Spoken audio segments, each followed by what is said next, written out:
আসসালামু আলাইকুম। আজকে আপনাদেরকে এক মাতাল ব্যক্তির জান্নাতে যাওয়ার গল্প শোনাবো। ভারতবর্ষের একটা দরিদ্র ছেলে রাতের বেলা কোরআন পড়ছিল।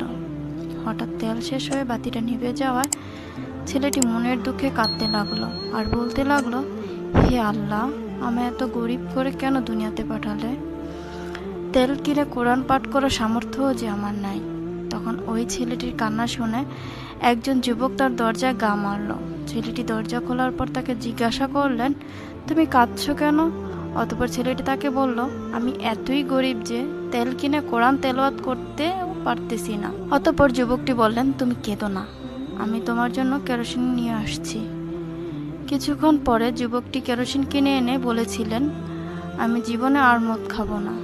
এতদিন যত টাকার মদ খেতাম, এখন থেকে সেই টাকা দিয়ে তোমাকে কোরআন পড়ার জন্য কেরোসিন কিনে দেব। ওই রাতেই যুবকটি মারা গেলেন, কিন্তু সে মদ খেত বলে এলাকার লোকজন কেউই তার দাফন কাফন করতে চাইল না। এমনকি তার লাশ ওই এলাকার কবরস্থানে দাফন করতেও দিবে না বলে জানালেন। অতঃপর যুবকটির লাশ জঙ্গলে ফেলে রেখে আসা হলো, কিন্তু আল্লাহর কি কুদরতি মহিমা, 3 দিন 3 রাত অতিবাহিত হবার পরেও লাশটি সম্পূর্ণ অক্ষত অবস্থায় ছিল।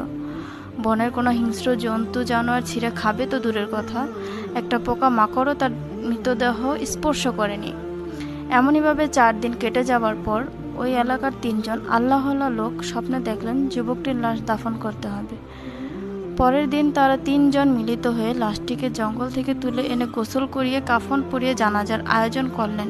কিন্তু এলাকাবাসী বললেন, একটা মদখোরের জানাজা আমরা পড়ব না।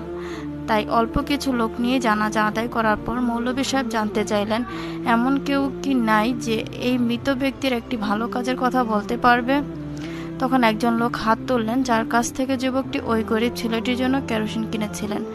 দোকানদার লোকটি বললেন, আমি তাকে বলতে শুনেছি জীবনে অনেক পাপ করেছি, দেখি যদি এই পুণ্যের কাজের বিনিময়ে আল্লাহ আমাকে মাফ করেন কিনা। তখন জানাজার একেবারে পিছন থেকে একটা ছেলের কান্নার আওয়াজ পাওয়া গেল। এই ছেলেটি হলো সেই কোরআন পাঠ করা ছেলেটি।